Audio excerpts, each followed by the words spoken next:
Hey, it's the Randy Karraker Show presented by DraftKings, where the crown is yours. Good to have you with us here at STL Sports Central. Matthew Rocchio, Randy Karraker, the Cardinal POBO Chaim Bloom will join us coming up at 3:15. And tell all your friends, tweet it out so that we can get as many people tuned into Chaim as possible.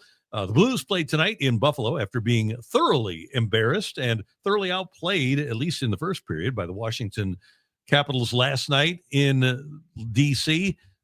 This is really rugged for the Blues, isn't it? It's just an awful situation with the way they're playing, the way that they're competing. There's just not an awful lot there. Yeah, I put it over in our main bar there. There is no sunshine. There are no lollipops right now. The panic bus keys, I mean, they're in. I think at this point, we're pulling out of the driveway. It's all bad for the Blues. The goaltending is bad. Anytime the goaltending actually stands up to save a couple shots, the defense allows just way too juicy of attempts from the opponents. It's just everything's going bad right now. And then on the other side of things, they're not scoring a lot of goals. POBO Chaim is having a rough go of it. Jordan Kyrou, 4 goals, 4 assists, 8 points.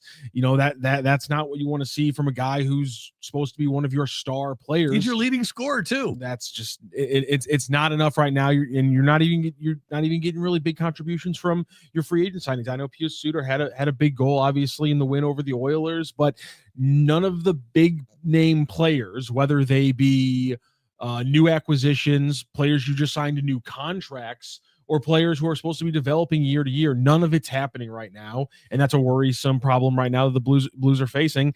And the big problem right now, Randy, is it doesn't appear like there's any easy answers. No, that's the thing is you think you have a talented team. You have a team that obviously played with some gumption, as Darren Pang would say, down the stretch last year after the Four Nations. And you're thinking, okay, well, they kind of figured things out after a rough start under Drew Bannister. And the key was going to be Jim Montgomery. Unfortunately, you clearly have a group of players whose personality doesn't include consistent competitiveness. And that is, to me, the most troubling thing is that you have a group of players. Looks like Pavel Buchnevich is a guy that takes the money and run, right? He got his contract, hasn't been the same player since he signed the contract. The fact that they have to sit Kyrou. Jordan Kyrou last year was the Blues' top goal scorer and led them in plus minus. We know that Jordan Kyrou has ability, but does he utilize that ability all the time? No, clearly not. And I don't know that the Cardinals or the Blues can even send a message to Jordan Kyrou by making him a healthy scratch. What's he care if he doesn't play? He just looks like a guy that he plays like a guy. Number one, he's got a lot of talent and he is their leading scorer, but he sure plays like a guy who at times doesn't care. And the bad thing is that we know that if he does care and play competitively, he can be a good player. And it's one of those things, Randy, when you say that, it's like, man, and I know you saying that it means, to me, it means a lot. Because I know you don't say those kind of things flippantly, questioning effort, questioning how much, the want to, if you want to talk about that one, it's a rough thing to do when we're talking about people who's their profession. But sometimes when a guy like Braden Shen calls it out in the post game, kind of opens up the doors and says, listen, if we're seeing it and then Braden Shen says it, then I think it's reasonable to say that's what we're seeing out there when we see a team that's under competing for what they should be doing right now. Interesting. What I thought from Jeremy Rutherford, he tweeted this out. This was also in his story on The Athletic. This was Jim Montgomery today at their midday skate on scratching Kyrou. Many players could have been scratched after that last night's game, and ultimately I decided on this group tonight. I believe the group he's talking about is Jordan Kyrou, Oscar Sundqvist, and Logan Mailloux. All 3 of those have been switched out. Alexander Texier is into the lineup, as well as I forgot who the other sub in there. My apologies.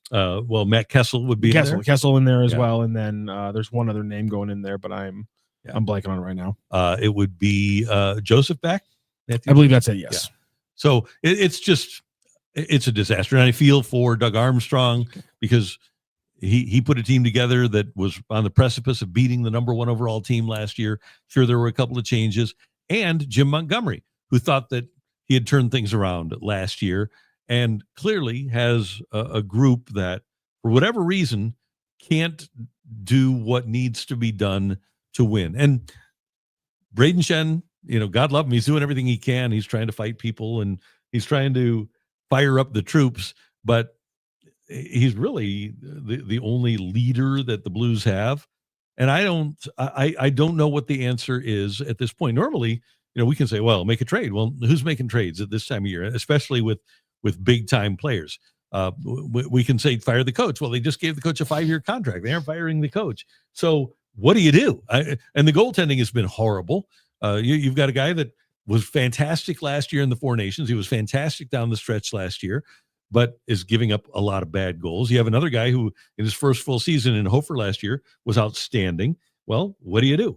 There is not an awful lot that Tom Stillman or Doug Armstrong or Jim Montgomery can do to solve these problems. Would this be proverbially shooting a hostage in the knee? Yeah, it would. Yeah, a little Jack Bauer action for us. Yeah, a little 24. A little Jack Bauer action. There you go. Corey says something needs to change to stop the bleeding, although in this example, we're starting the bleeding. High definition. Randy, can the Blues put both goalies in net and just run 4 forwards? The defense isn't doing anything, so I don't see how this could get any worse. I see no reason why not. It's an aggressive strategy. We'll see how it plays out for him, Cotton. Yeah, I just wonder can both goalies wear pads? I think that'd be better. If you could get both goalies in there wearing pads, I think then you got something. And here's the thing. I came into this season with high hopes. Even after like 6 games, I was thinking, okay, well, they'll turn it around. They'll get going. Well, now you've got a good portion of the season that's been taken care of. And it's not going to get any easier for the team because even if the Blues get better, other teams are getting better too. And the Blues, again, with Calgary winning last night, are tied for the worst record in the entire NHL. And you will be able to check out Bernie Miklasz and I tomorrow here on STL Sports Central. But one of the things that I've noted before, and I will note again, is that the Blues have the absolute worst goals against average in the NHL, 4.14.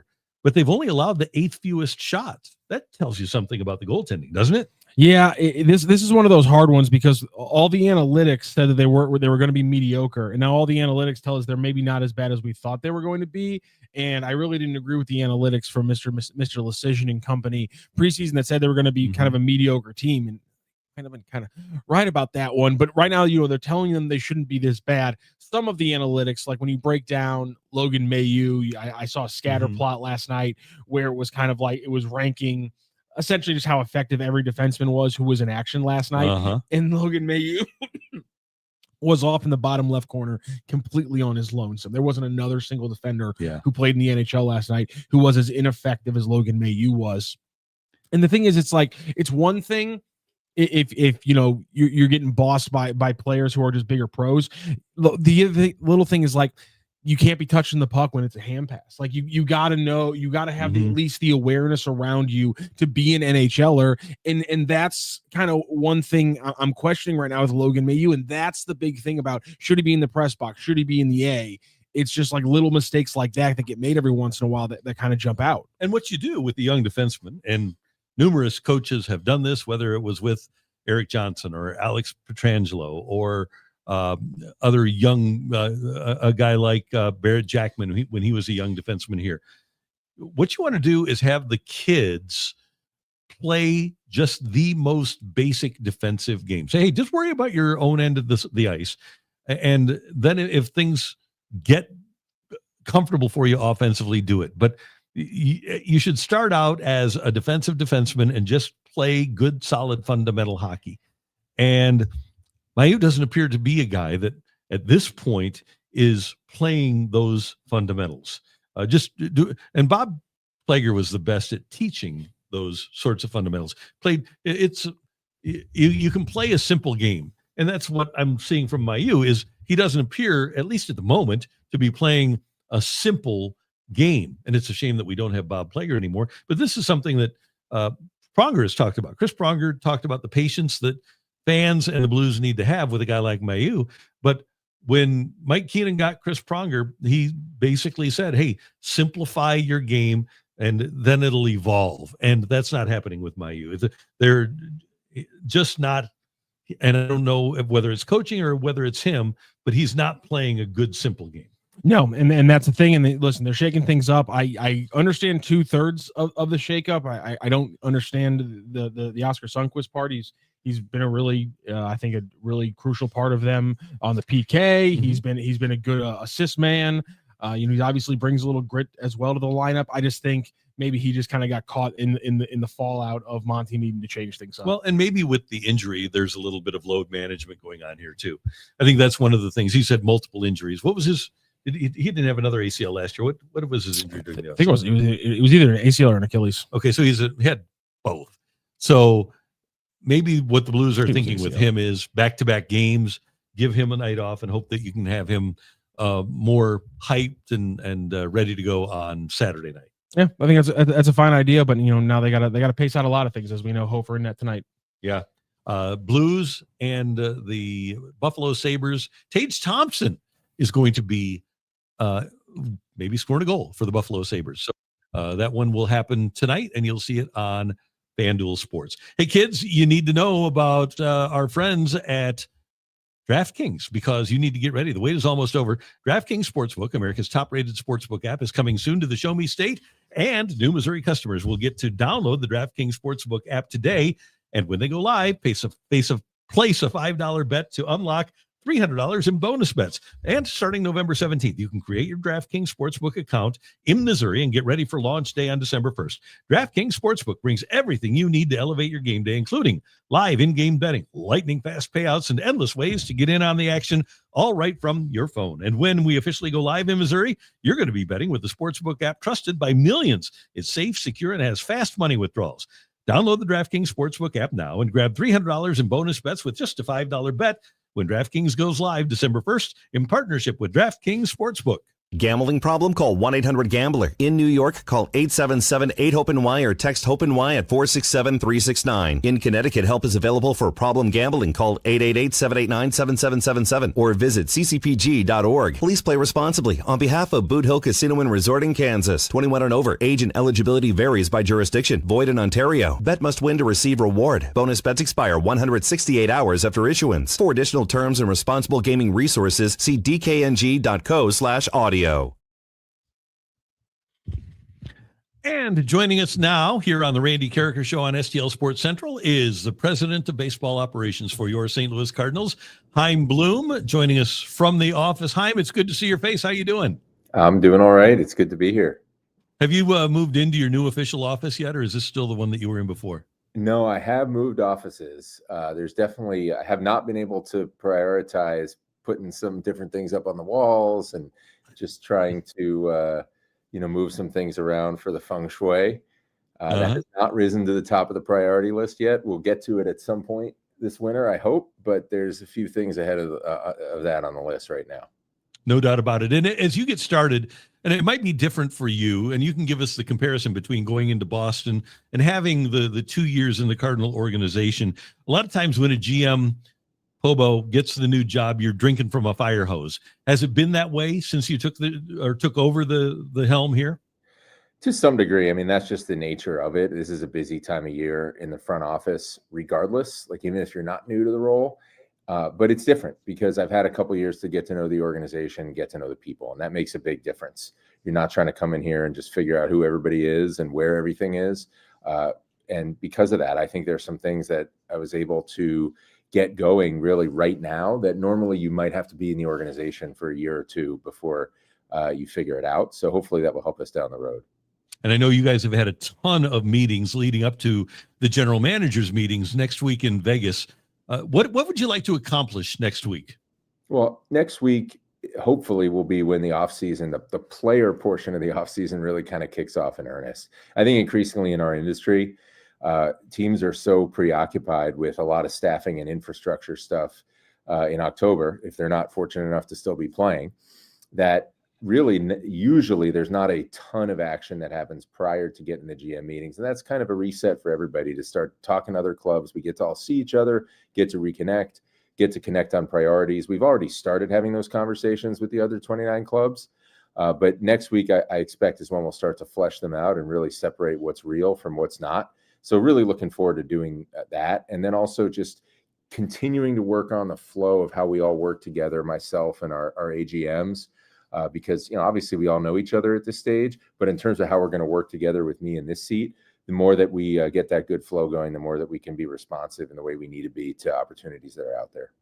Yeah, the name of the meetings are the general managers meetings. You just mentioned your AGMs. Are you going to have a general manager of the Cardinals at some point? I expect we will at some point. I don't know if that's going to happen this offseason or not. I do think, you fast forward a long way, you look ahead multiple years, I do think we will.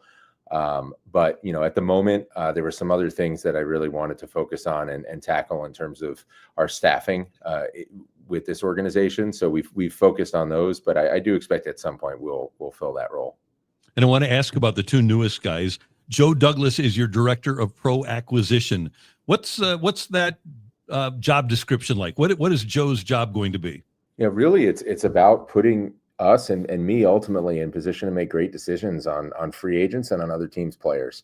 There's so much that goes into that. He will oversee our pro scouts, but there's more than scouting that flows into these decisions.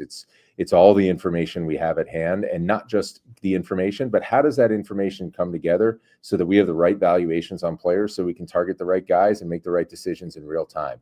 And there's a lot that goes into that now. When you think about the competition in our industry to do that well, which of course 30 teams are trying to do that well, there's a lot of work, there's a lot of process that goes into it. More often than not, you have a good process, you're going to make more good decisions. So he's really in charge of that process and teeing that up for our senior leadership team and ultimately me to be able to make those good decisions. Okay, so you're a veteran baseball man. You watch a lot of ball. You know a lot of players. How often does it happen, though, that you get information and you think a player is either really good or average and you say, didn't know that? Does that happen very often for you? It does happen. It should happen because there's so much on these guys. Now, you're usually not going to look at someone who's an all-star and say, wait, I didn't realize this guy's the worst player in the league. That's not how it works. It's usually those little marginal things. But when you're talking about, those guys that you can pick up and under the radar moves that end up becoming, big time guys for your club, or you're talking about prospects where there's a lot of years between when you get them and when they impact your team, those little things add up. All it takes is one of those guys to pop and it can transform your organization. So there's really a lot that goes into that. And sometimes, these things always come down to splitting hairs, and you want to make sure you end up on the right side of those decisions. Then your other new hire is Jacob Buffa, St. Louisan, who's your senior director of international scouting. That's pretty self-explanatory, but I asked you this in your press conference because I think it's a really big deal, and I know you do too. The international pool is really important for a franchise like the Cardinals, isn't it? Yeah, and that's been the case, throughout the years, and Moy and his group have done a lot of good work there throughout the years. The organization's had plenty of real standout international players come through and help this organization win going back decades, and certainly recently as well. And it's always going to be a big part. If you're going to win with a core that you build from within, the international market has to be a big part of that. You're not going to be able to have an elite core, one that can compete with the best in the league, unless you're maximizing that arena. And Chaim, you guys are not going to be able to swim in the waters of getting people like Ohtani or Soto. And you look at the past. I mean, Cleveland has Jose Ramirez. The Blue Jays got Kyrou. The Nationals, when they won the World Series, had Soto and Robles. The Reds have De La Cruz. We could go on and on, but that's a great fertile ground to find a star player that's hard to get if you don't have a top 10 pick and hard to get if you don't have the money to sign free agents. Yeah, look, if you want to win consistently, it doesn't matter what your payroll is. You have to do well with your talent pipeline. That's especially true for the Cardinals because of some of the reasons you said. It's how the Cardinals have always won. So that's a huge part of it. You'd always rather grow your own stars than have to go out and buy them. Obviously, there's a lot that comes along with that, and you'd always rather have those guys come up and grow them yourself and get the entirety of their primes yourself. And so if you want to do that, you have to be able to do that in every arena to find and develop talent. Hey, I want to know from an industry standpoint, a couple of years ago when Houston won the World Series with a bunch of international guys that they had scouted after they had turned 16, which I thought was a really interesting inefficiency, by the way, in the process. But is that something that you or if other teams are doing, is scouting international players now beyond their 16th or 17th birthdays? Yeah, for sure. There are guys that slip through the cracks for whatever reason. The Astros did an incredible job of cornering that market a number of years ago. That's just the nature of the competition in that area. It's really true everywhere, but obviously the international system, just because of the way that it is a little bit more of a Wild West. You have teams scratching and clawing, doing everything possible to try to find that next advantage, do something a little bit different from the competition that can result in pulling in more talent. I cannot overemphasize for our fans who don't really necessarily get to see what that's like behind the curtain, how intense that competition is in every area. Organizations burning the midnight oil, scratching, clawing, doing everything they can just to get small advantages because they add up over time. It's really just like what happens on the field. You do the little things right, those add up over 162, and that's usually the difference between getting in and not if you have the requisite talent level. There are 30 front offices that are full of really talented and bright people. It's all about how we scratch out those little advantages, and then they compound over time. Hey, Chaim, being somebody who is a devotee of Whitey ball here in St. Louis, I like a certain type of hitter. And I want you to tell Cardinal fans what you look for philosophically. When you look for a hitter, what do you want a hitter to be able to do first and foremost? I do think it's important that we don't walk past any type of talent. So we could say there are different things that we want. We could say, obviously those teams were built on an identity of contact, speed, and defense.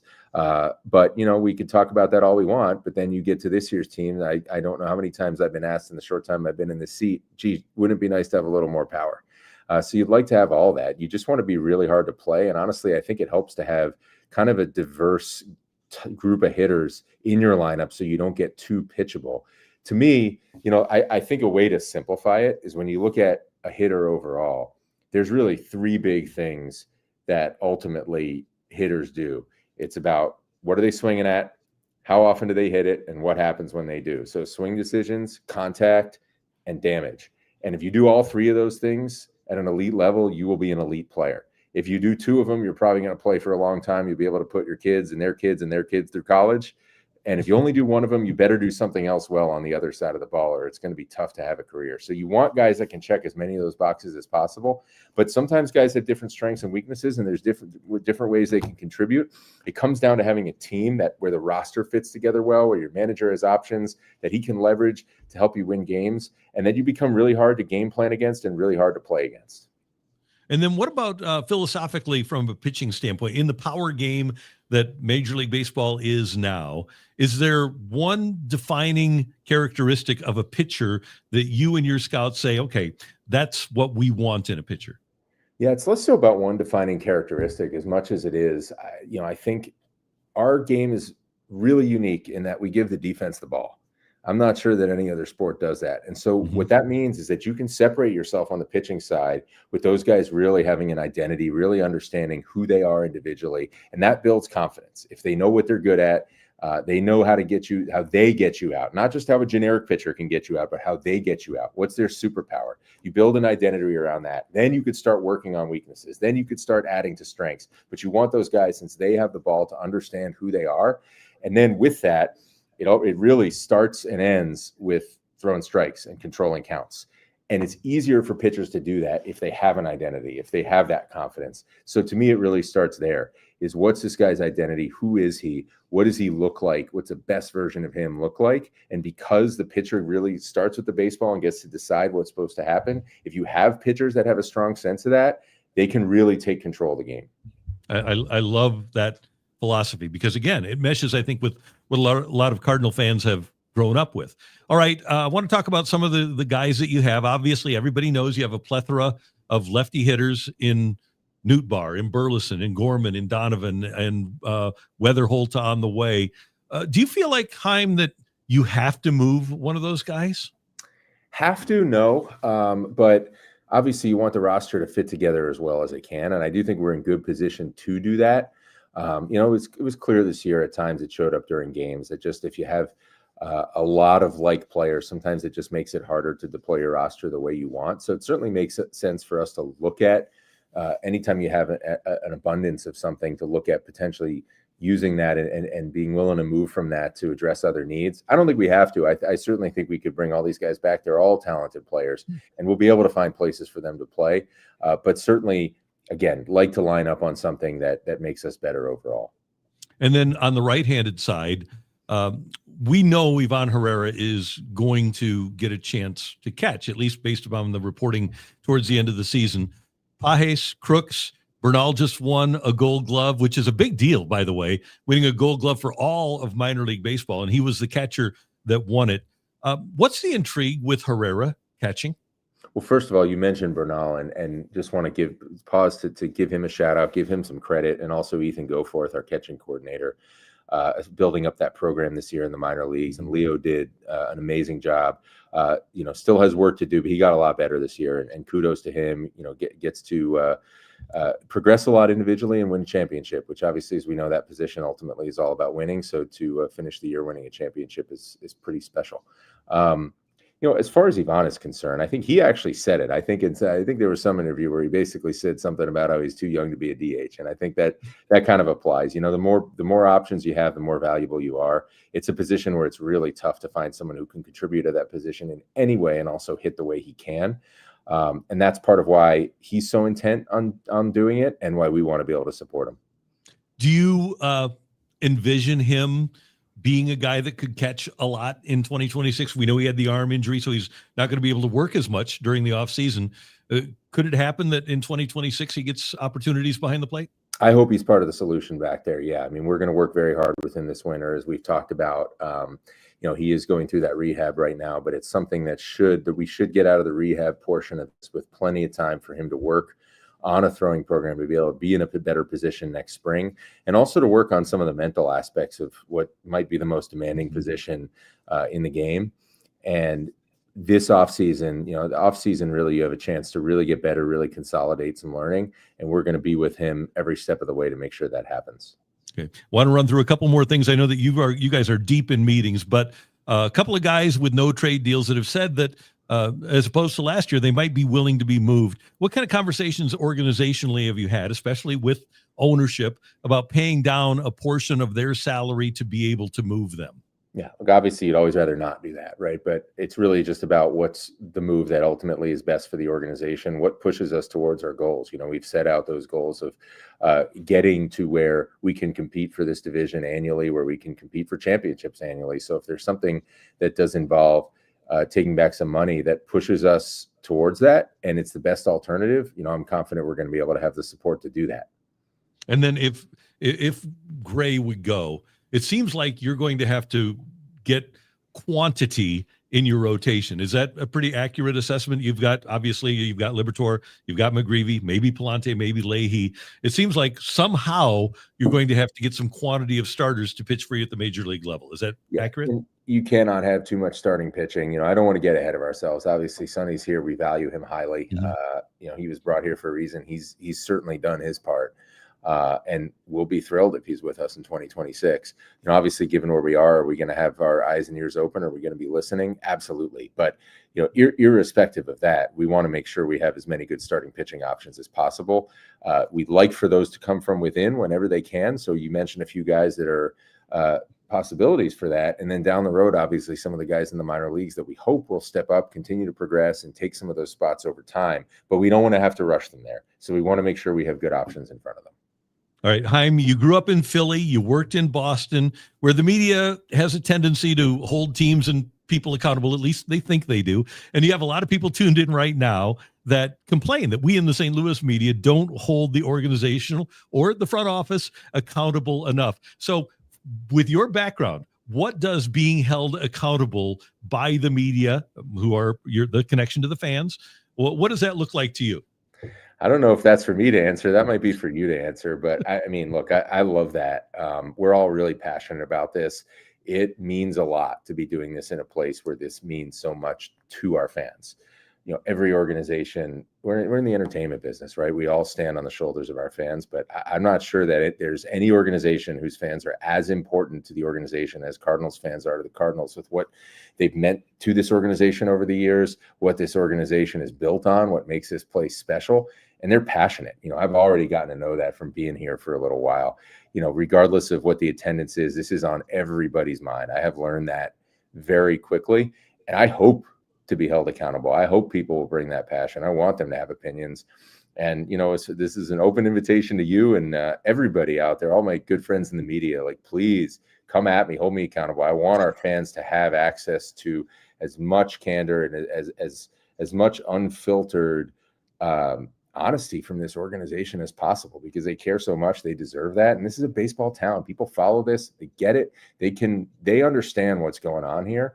And the more that we can have our fans feel that we understand that they're a part of this, because they know they're a part of this, we need to make sure we're matching that with openness, with access, and with that intensity that they deserve. So I welcome it. I really enjoy it.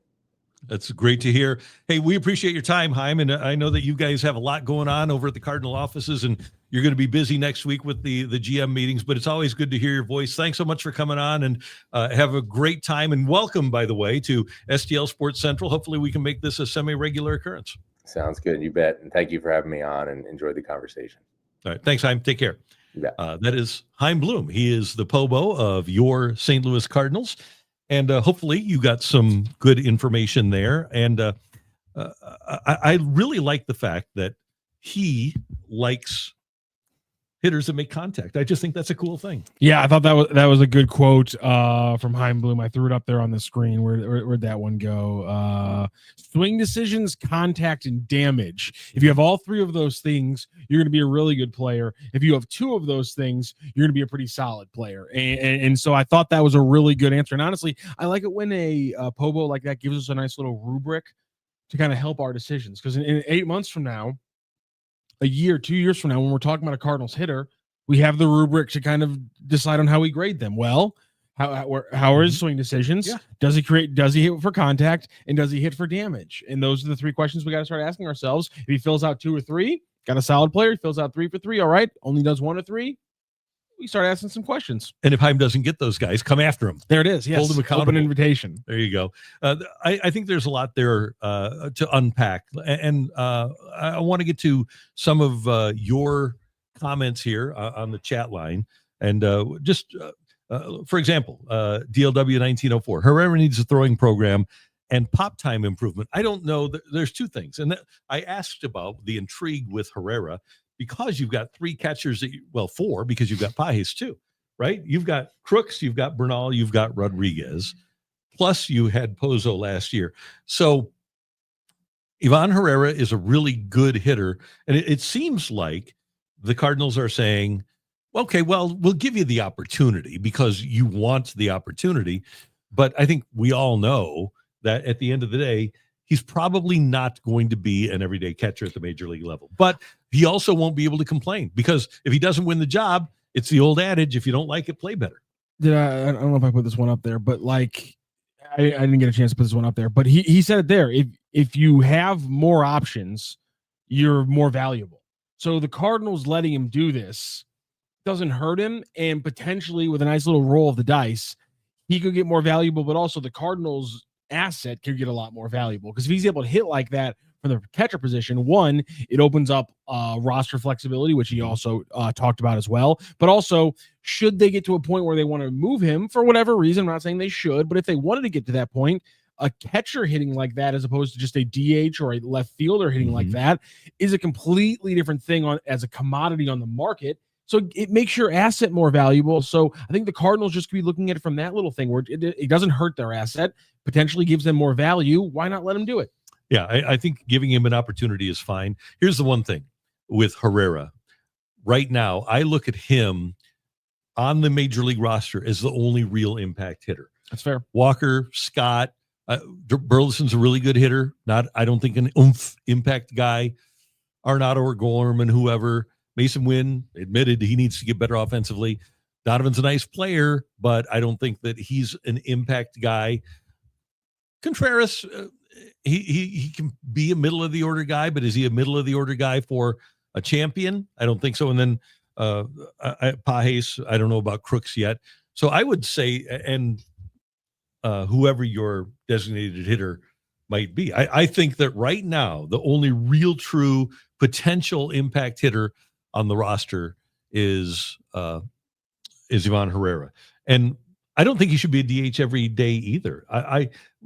Down the road, I wonder if you might be better off either with him at first or in left, or Burleson in left, and or Burleson at first and him in left.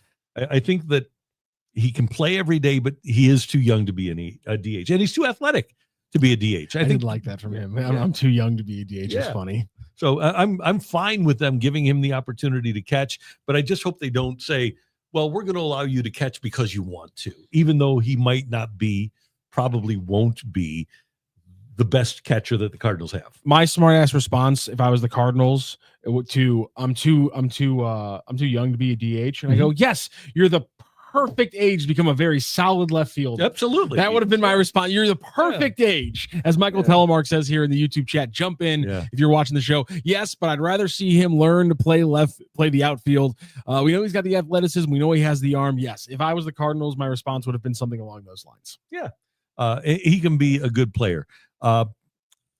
Also, I thought it was interesting that they do want to, and we know it's a power game. If you can get a guy that throws 100 miles an hour, you want a guy that throws 100 miles an hour.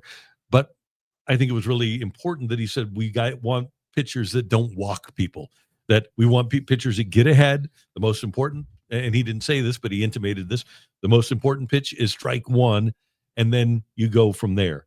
I think sometimes teams, and I think the Cardinals have done this, Jordan Hicks, maybe example A, you get guys that throw hard and you get them to the major leagues and you think they're going to develop command over the course of time, and they never do. I think having velocity and command both is great, but for me, because everybody throws in the 90s now, command is a more marketable commodity and a more important commodity than velocity is. Velocity without what is velocity without command? What is that worth? There's a few Cardinals pitchers in the past that we could ask, but they're not in St. Louis anymore, so it might be kind of tricky. And that's exactly to your point. That you need the command factor. I really just his comments about hitting really blew me away. But obviously, I think the pitching answers in question that got the most reaction for me was more about his reaction to kind of the pitching here coming up in the next few months, and how, obviously they hope that they see the growth of the young pitchers this season, but the plan they have this year kind of going into this offseason, I think it's going to be interesting because they have options, especially if they were to trade somebody. Yeah. And by the way, you'll be able to watch that interview. If you missed any portion of it, you'll be able to watch it on STL Sports Central for the remainder of time, literally. Wow. You're really confident in YouTube's staying power. I don't think it's a fad. I think it's going to stick around. Even like when the Earth is going like full Wall-E and it's just piles of trash. That's troubling. Okay. Yeah. I thought I'd throw it out there. Well, I didn't mean to throw you into an existential crisis there. Yeah. Okay. It kind of is. It kind of is. He is he's a change of pace. And let's see. Garrett Cox said, I enjoy listening to him. It's refreshing hearing him speak. He's a change of pace from Mo, isn't he? And that's not an affront to John Mozeliak, but he is a change of pace from what we've heard before. And I think there's a couple of things. Number one, I think he's going to be open and honest, and I don't think that he's going to BS us. And I think the other thing is that he loves the discussion. As you heard in his last answer there, he wants to be able to and he loves to talk ball. I can tell you that from firsthand experience. He loves to talk ball, whether it's history, his career, other teams. Whenever you interact with Chaim, you'll find out very quickly that he loves baseball and he loves to talk. But he's also a guy, and this is what I'm getting at. He knows that he's not always right.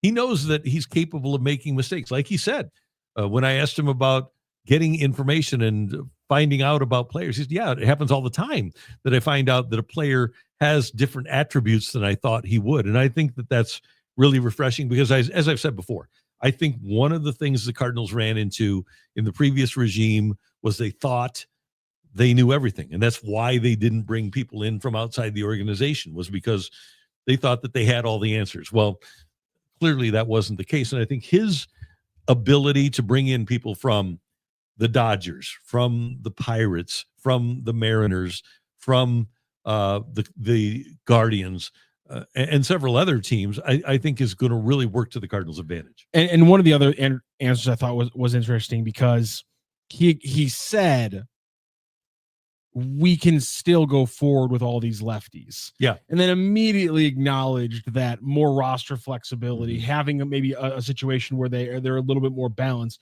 would be more beneficial to the team, which I thought was incredibly diplomatic, and also points out to me that they are looking to make a move because you don't want to burn the value by giving you a straight answer on the first part of that one, but the second part of that answer is pretty indicative of what they feel about the log jam with the left-handed hitters, I feel. And I think depending upon what happens with Arenado, and I think the Cardinals do have a desire, obviously, to move him, but if they would move 2, I would not be surprised. Obviously, that's dependent upon what happens with Nolan Arenado.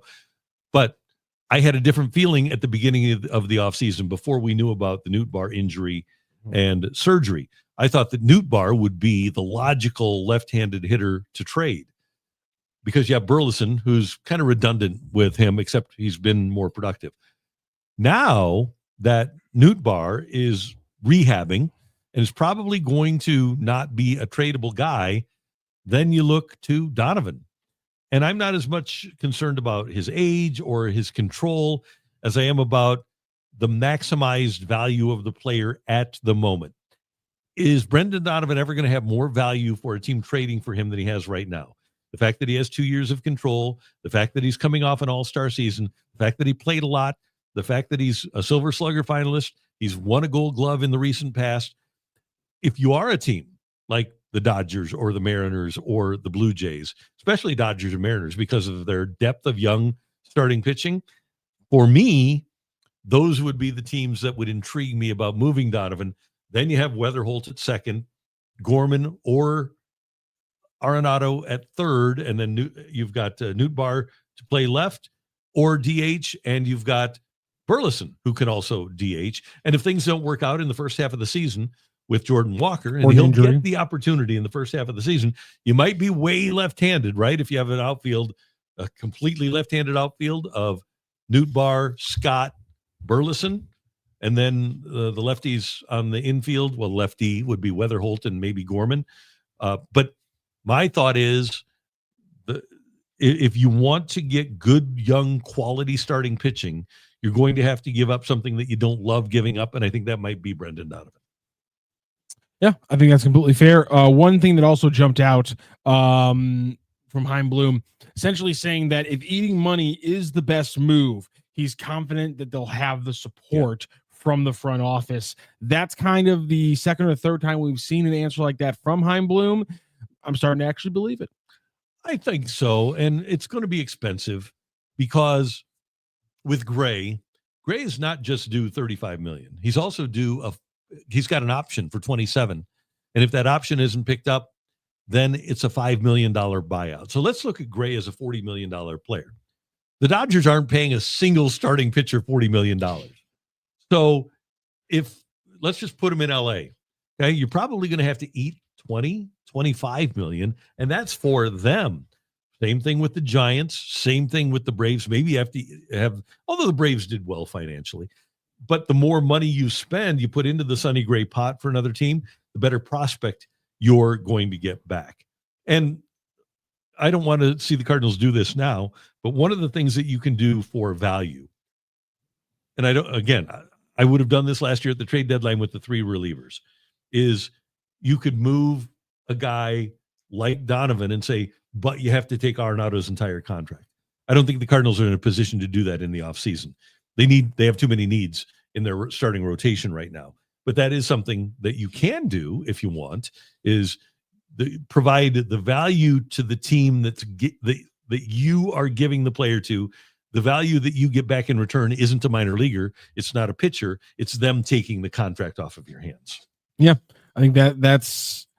I kind of want the Cardinals to avoid that. I'd like to say, if you can buy essentially a little bit of value right now, this would be one of the times where I'd like if the Cardinals organization to suck it up and say, if we're gonna have to pay $10 million to make sure we actually get a good prospect in this deal, I'd kind of like them to buck it up for once. But again, you show up that bit of calculus to the Cardinals ownership group. Oh, essentially by taking Arenado's $10 million, you'll actually get a good prospect. They're going to go, that seems like a piece of equation we don't want to do. We don't usually spend that much money on a prospect that we don't have control or that we didn't pick in the draft and things like that. And so that's my issue with the Cardinals, is that I believe they'll buy it if it's the best move. But to your point, what's the actual level of prospect they're going to get in this situation, and therefore are they actually going to eat a lot of the money? And that's in this one specific scenario. Yeah. And that's one of the reasons that You're fortunate, I think, to have people that have come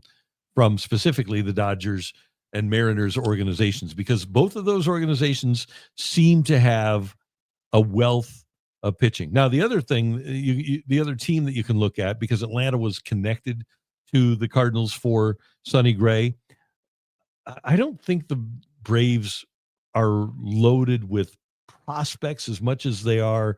You could get maybe one of their young starting pitchers that's at the major league level, but they just picked up the Sale contract. He had an option for next year, so they have him. They're still going to have Spencer Strider. He'll be back, and them. Hopefully healthy. I think we successfully got a new listener today, Randy, because Dan's Macabre says, I think you're undervaluing Sonny.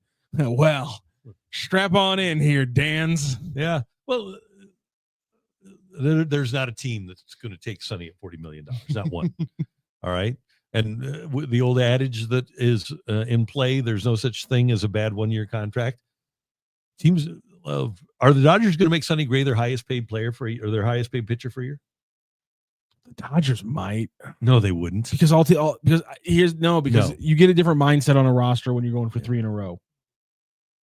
And so no one's going to care on that roster. Everyone's making money. Everyone's getting the Skrilla. But is he? And this is the thing. Doesn't hold him back from anything. Does he start ahead of Blake Snell? No, but does he start ahead of Glasnow? No. Does he start ahead of Yamamoto? No. Does he start ahead of Ohtani? No. So there you go. That's the top 4. Yes, right. But potentially for the Dodgers, that's $40 million to actually pitching. How much money did they spend this last year on guys who didn't pitch? I think the money they'll spend, unfortunately for the Cardinals, on pitching this year will be out of the bullpen. Damn it. Right? Yeah, probably. But anyway, I think that you can move Sonny Gray, but I think you'll probably have to pay half of his salary. And I think you're probably in the same stratosphere if you're hoping to move Arenado. Yeah, I think that's a realistic way to look at it. Ken Gotts says here in the, or Goats, my apologies, says here in the chat, given the catching discussion, what's the likelihood they end up trading Pages this offseason? Probably not high for a couple of reasons. Number one, because of his offense, he probably doesn't have a ton of market value. By the way, did you see that the Milwaukee Brewers didn't tender William Contreras? Apparently but he will go back into arbitration, right? And they're fine with the $6 million. I think that's like $6 million is arbitration number. Yeah. And apparently the Brewers are so fine with that it all works out. Right. It's not going to be an issue. He'll be back. But to my point, there will be other catchers out there, even in free agency. I think that teams will like better than Pages. And I think there's probably, because of control and because of potential offense, a guy like Crooks, I would think, will probably be a guy that other teams would desire more than Pages. I would be very surprised if the Cardinals would move Pedro because they like his run suppression. They like what he does in terms of managing the staff and playing the position. And the other part of it is his offense is deficient enough so that he just doesn't have a great deal of value. And he just there's guys on teams in all sports who are just obviously more value with the team they're currently with than they ever are going to be on the trade block. And Pedro Pages is the definition of one of those guys. Yes, right. This is Roger Crawford. Are there usually more moves made at the GM meetings than the winter meetings? No, it's really interesting because the GM meetings are where the groundwork is laid, and you've got a ton of people from organizations. The Cardinals will take everybody there, all of their as Chaim called them, their AGMs, their assistant general managers, and they'll spread out throughout the hotel in Vegas and try to talk to other teams and find out who's available, what it would cost to get that player, who's not available, who we don't want, who they want from us, who do other teams value. And then they get that information and they digest it. There's a ton of communication between now and the winter meetings in December. And that's normally where the trades are made. By the way, the winter meetings, unless you're a Scott Boras client, are generally where most of the free agent signings take place too. Boras usually will hold his guys back until after the winter meetings, but most of the action is going to occur at the winter meetings this year. That makes a lot of sense. Randy, speaking of the meetings and things like that, there actually was a little news today that surprised a lot of people, and that was the San Diego Padres announced their new manager, and it's not Albert Pujols. What I took away from this, and I think this is fascinating, is just on Monday, Matt Holliday joined the boys over on Foul Territory, and just on Monday, here was his thoughts on the San Diego Padres job. I don't know how this is all going to shake out, but I do know if Albert gets a managing job, say the Padres, for instance, Albert would want to take Yachty, and maybe as his bench coach, maybe as his special assistant, assistant manager. You can make up titles now in pretty much any way you want. So I'll be interested. I think that's the one thing to me that's intriguing. I think Albert fits the Padres really well. They have a lot of Latin players. I know he's close with Laureano and Tatis and Machado, and so I think that's a great landing spot for Albert. And then I think bringing on Yachty as a bench coach would be pretty awesome. I mean, if I was a Padre, that'd be the dream scenario for me. It's been about 50, 70 some odd hours before Albert Pujols doesn't get the Padres job. That's what Matt Holliday thought about the whole situation. And Craig Stammen, former relief pitcher, got the job. Came out of nowhere. He wasn't considered one of the 3 finalists. He and Phil Reagan, who used to be the manager of the Orioles, are the only 2 relievers in history to get managerial gigs. And I wonder what happened there. They had a 9.5-hour interview with Albert. You'd think that if a guy had a 9.5-hour interview that he would get the job, but maybe they thought that maybe a demand like that was too much. Maybe he was spent some time selling Yadier Molina as a bench coach. Yeah. And I don't know if that's the case, but and maybe, Craig Stammen doesn't have any more experience than Albert Pujols does, so it couldn't have been an experience issue. The one thing they have with Stammen is a guy that they know. He's been in their organization for 3 years, and maybe AJ Preller wants a manager that's going to be more malleable than Albert was willing to be. Don't forget that at the end of the day, Albert Pujols is a disciple of Tony La Russa and watched Tony closely, watched the control that Tony had within the organization, knew that Tony got pretty much everything he wanted. And I would guess that as a disciple of Tony La Russa, kind of like Mike Schilt, probably had a lot of desire to have a lot of power within the organization that a general manager like AJ Preller wasn't willing to give up. Yeah, that's probably accurate. I wonder if you're a Padres fan right now, how often they if they're bookmarking that little clip from Holliday and they're going to be saying something like, we missed out on 2 potential future Hall of Famers running our organization, and this is what we've got here. I always like the potential for fans to come back around. I think that clip from Holliday's going to be material going forward as every kind of cycle and every time somebody gets fired and what happened, does Yachty pop up with Skip Schumacher? Heck, does Albert Pujols pop up with Skip Schumacher? Here's the thing though. Ultimately it comes down to having good players. I mean, we had Joe Torre, who was a borderline Hall of Fame player and borderline manager, and Bob Gibson, maybe one of the 5 best pitchers of all time. We had Torre as the manager and Gibson as a pitching coach here in St. Louis in 1995, finished in last place. And Ted Williams was one of the great players of all time. And when he was the manager of the Washington Senators, and went to Texas, was a manager of the Rangers too. He was an abject failure, Ted Williams was, as a manager. Yogi Berra, when he had players, was a good manager. When he didn't have players, was not a good manager. So just because you are a Hall of Fame player, and sometimes even a brilliant Hall of Fame player, that doesn't make you a great leader or a great manager. And conversely, Tony La Russa, second all time in wins, was far from a great player. Whitey Herzog said about being a player, he said, I forget the quote, but it was something about being a bad player. Oh, baseball was really good to me until once I realized I couldn't play it. That was it. But baseball was really good to me once I realized I wasn't a very good player. So some guys that are great players don't wind up being great managers. And right now, Dave Roberts, a nice, serviceable player as an active guy, but he's the 2-time defending world champion, and he's got good players, right? Yep. Dave Harden says Torre and Gibson sure looked funny in those Braves uniforms. They did, but they were perfect here, though, weren't they? Yep. They were great. I like this from Henry Wells. There's a ton of diehard Cardinals fans who do not think selling Nato at this time is worth the money dump in a mid-level prospect. We want a team to eat any of the contract that will be the return. Well, the thing is, Nato's not going to get any better.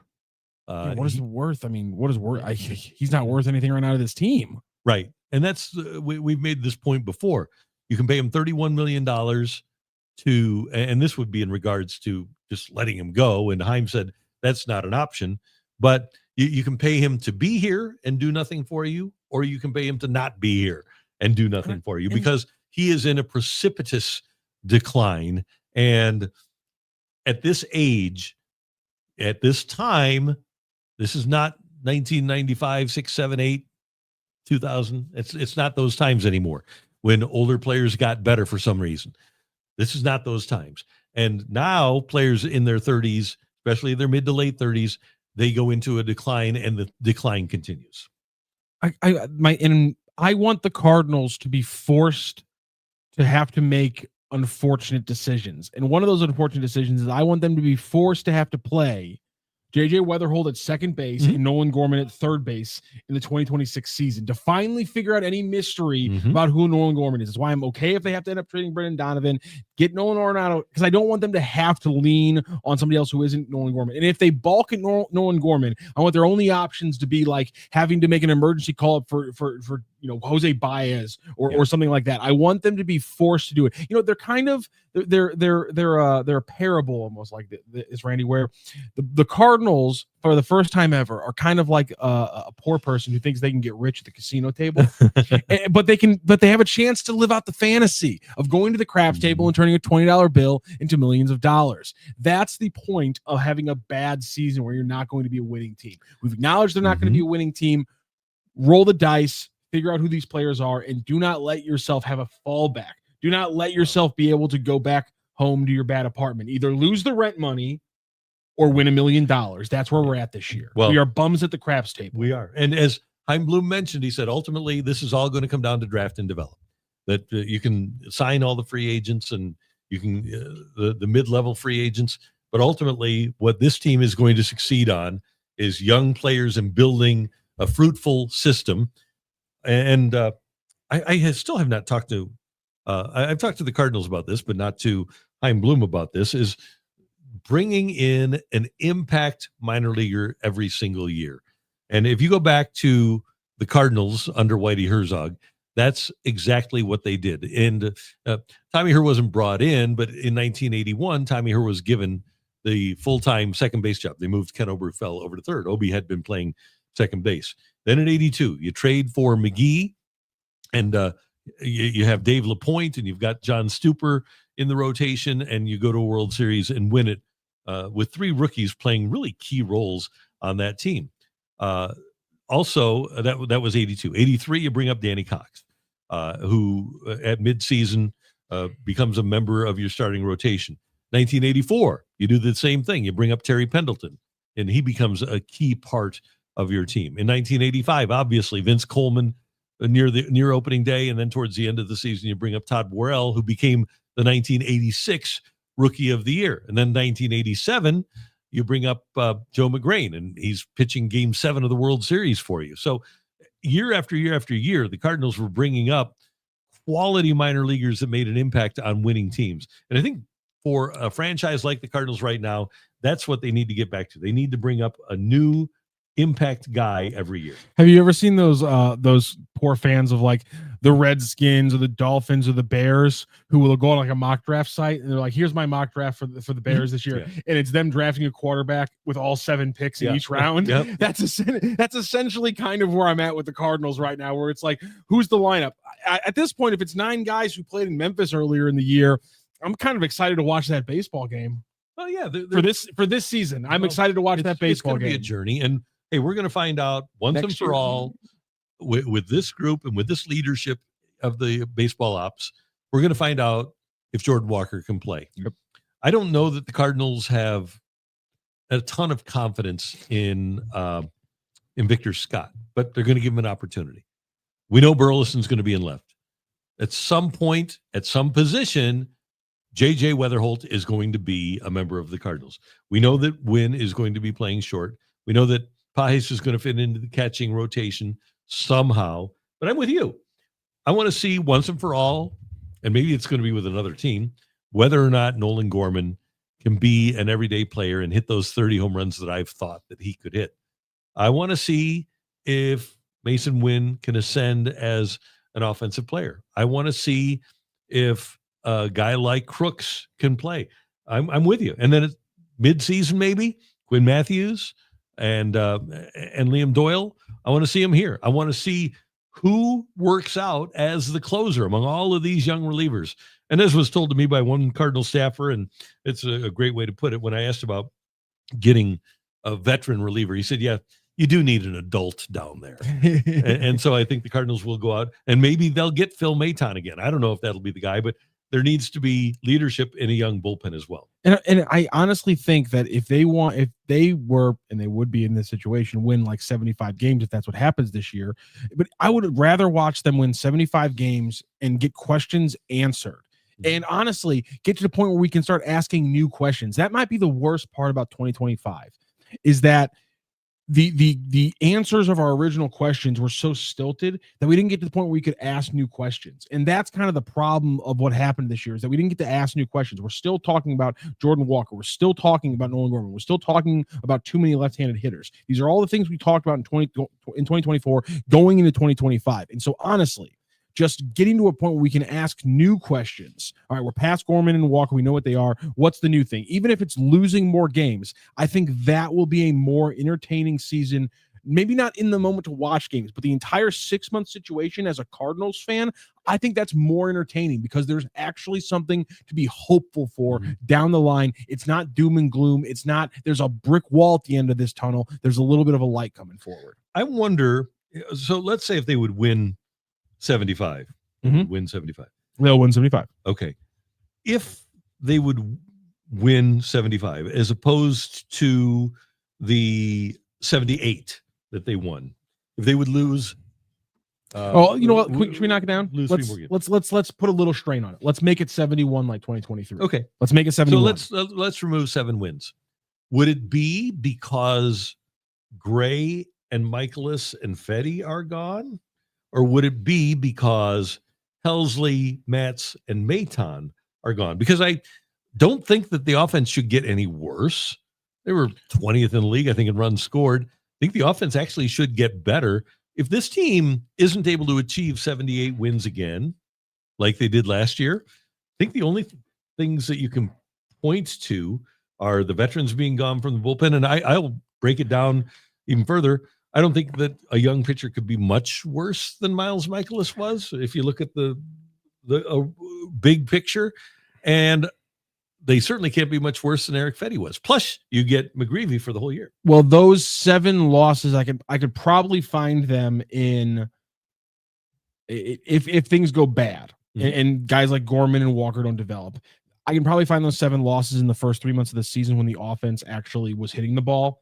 And Lars Nootbaar was a legitimate hitter. He had more walks than strikeouts. He was a legitimate leadoff hitter.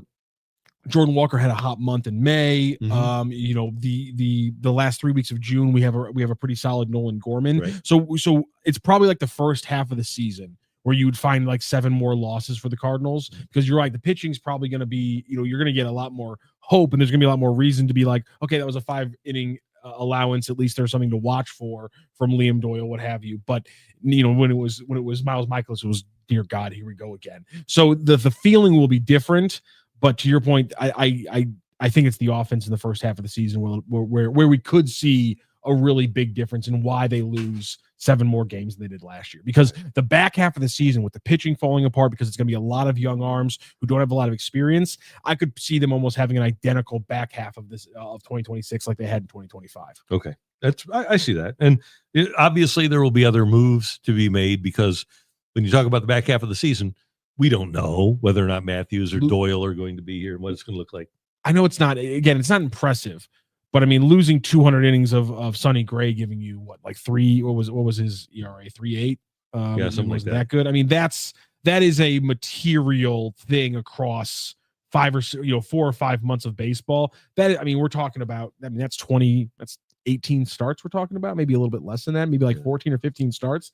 There's 7 losses for you, like right there, going from a Sonny Gray to I'm gonna be somebody right out of the gate. I'm going to be confident. Oh God. Hey, if you want to watch this again, it's always going to be available here at STL Sports Central. Tomorrow, we're going to talk to Bernie Miklas, and then on the weekend, we've got some football to preview. And don't forget, after the Blues and Sabres tonight, Thursday night, you've got the Blues post-game show right here at STL Sports Central. And we had a lot of fun looking at the college football top 25, the first playoff rankings on Saturday morning show. Tap in, because we're going to go through a couple of the resumes a little bit better than we did on yesterday's show. Kind of dive in and see really where do these things happen. If people do lose, how can they fall out? We'll have a fun little Saturday conversation talking more about the college football playoff. All right, looking forward to that. Thank you for joining us on the Randy Karraker Show and at STL Sports Central. We are presented by DraftKings, where the crown is yours. Don't forget, DraftKings, December 1st. Sign up on November 17th. Spend $5, get $300. That's a pretty good deal from DraftKings. And we will see you next time on the Randy Karraker Show.